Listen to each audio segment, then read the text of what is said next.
नमस्कार मित्रांनो, स्वागत आहे तुमचं नव्या कथेमध्ये. अंधश्रद्धेचा आंधळेपणा, ऑनलाईनचा वेंधळेपणा. रिहाना MBAच्या शेवटच्या वर्षाला होती. 2 महिन्यात फायनल परीक्षा होणार असल्यानं तिच्या अम्मी अब्बांनी तिचं लग्न जमवायचं ठरवलं होतं आणि जवळच्या नात्यातील अनवरला जावई करण्याचं ठरवलं होतं. रिहाना अभ्यासामध्ये हुशार होती, दिसायला सुरेख, सुंदर आणि थोडी हळव्या स्वभावाची होती. तिचे अब्बा मोहम्मद शेख हे नजीकच्या मस्जिदमध्ये कुराण शिकवण्याचं काम करत होते. त्यांना मौलाना संबोधलं जायचं. रिहानाच्या घरामध्ये थोडे धार्मिक वातावरण असल्यामुळे ती देखील मुस्लिम धर्माचं अनुपालन करत असत.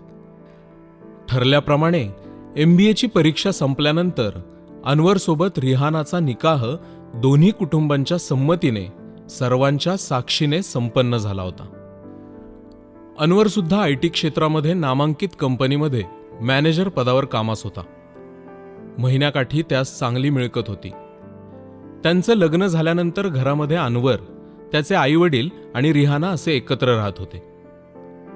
अनवरची आई म्हणजे रिहानाची सासू ही काहीशी जुनाट विचारांची असल्यानं रिहानाला घरातील बारीक सारीक गोष्टीवरून सतत तक्रार करत असे. पहिले काही दिवस रिहाना त्याकडे दुर्लक्ष करत होती, परंतु सासू प्रत्येक गोष्टीवरून तिच्याशी वाद घालू लागल्याने त्यांच्या नात्यामध्ये कडवटपणा आला होता. त्याच दरम्यान अनवर कामावरून घरी आल्यानंतर त्याची आई त्याच्याकडे रिहानाबाबत कानभरणी करत होती. आईने सांगितलेल्या गोष्टी ऐकून अनवर कुठल्याही गोष्टीचा विचार न करता रिहानाशी भांडण करू लागला. त्यामुळे रिहाना अस्वस्थ झाली होती. या होणाऱ्या भांडणाबाबत बऱ्याचदा चर्चात्मक समजूत करण्याचा प्रयत्न झाला, परंतु त्यांच्यामध्ये होणारे वाद काही केल्या कमी होत नव्हते. माणसाच्या हाताबाहेर एखादी गोष्ट गेल्यानंतर माणूस त्याकडे पारदर्शक नजरेने बघण्याऐवजी अंधश्रद्धेच्या गर्तेत अडकत जातो. रिहानाचंही तसंच झालं. तिच्या मनाने एक समजूत करून घेतली होती की तिच्या सासूनं अनवर तिच्या ताब्यात राहावा म्हणून करणी सदृश्य काळी जादू केली आहे आणि त्यामुळे अनवर माझ्याशी नीट वागत नाही. रिहानाने काळी जादूवरील उपाय शोधण्यासाठी YouTubeचा आधार घेतला. बराच सर्च केल्यानंतर एका व्यक्तीचे काली जादू से मुक्ती या नावाचे चॅनल मिळाले आणि त्यावर दिलेल्या मोबाईल नंबरवर कॉल करून बघितला असता समोरील व्यक्तीने रिहानाला तिची अडचण विचारली असता तिने सांगितले की माझ्या नवऱ्यावर माझ्या सासूने काळी जादू केली आहे, त्यामुळे माझे आणि त्याचे वैवाहिक जीवन असंतोषाचं झालं आहे. त्यावर समोरील व्यक्तीने त्यावर विविध उपाय असल्याचे सांगून सुरुवातीला 50,000 रुपये भरावे लागतील असं सांगितलं. रिहानाने कुठल्याही गोष्टींची शहानिशा न करता समोरच्या व्यक्तीने दिलेल्या बँक अकाउंटवर 50,000 रुपये भरून टाकले. पैसे भरल्यानंतर 2च दिवसांनी अनवर आणि रिहानामध्ये जोराचे भांडण झाले. तेव्हा ती आणखी अस्वस्थ झाली आणि चिडून त्या व्यक्तीला फोन करून त्यास जाब विचारला असता तो म्हणाला की तुझ्या नवऱ्यावर कुणीतरी खूप जबर प्रकारची काळी जादू केली आहे. त्यावर तोडगा काढण्यासाठी बकरं कापावं लागेल, त्यासाठी आणखी पैसे लागतील. रिहानाला वाटत होतं की कुठला तरी तोडगा लागू पडेल म्हणून तो समोरचा माणूस जी रक्कम सांगेल ते ती भरत गेली. रिहानाने त्या व्यक्तीच्या विविध सबबीला बळी पडून एकूण 3 लाख रुपयेपर्यंत रक्कम भरली होती.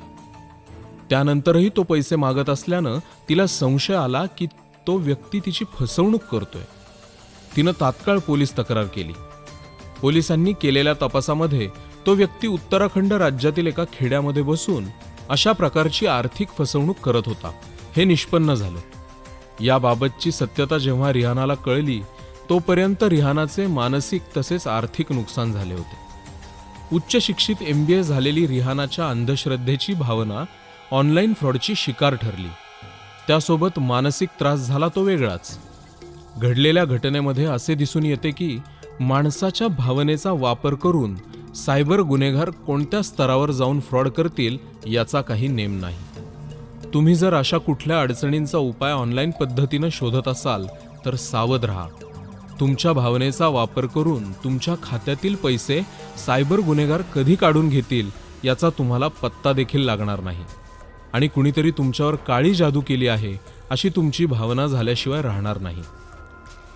आपण ज्या सायबर युगामध्ये वावरत आहोत त्या युगामध्ये काळी जादू अशा अंधश्रद्धेला खतपाणी घालणं म्हणजे अशिक्षित असण्याचं उदाहरण आहे. आणि त्या अंधश्रद्धेचा उपाय म्हणून ऑनलाईन तोडगा शोधून सायबर गुन्ह्यास बळी पडणं म्हणजे मूर्खपणाचं लक्षण आहे. अशा कुठल्याही प्रकारची काळी जादू अस्तित्वात नसते आणि त्याचे ऑनलाईन तोडगे त्याहूनही नसतात. त्यामुळे अशा ऑनलाईन उपाययोजनेस प्रतिसाद देताना वेळीच त्यातला धोका तुम्हाला ओळखता यायला हवा, अन्यथा तुमची फसवणूक झाल्याशिवाय राहणार नाही.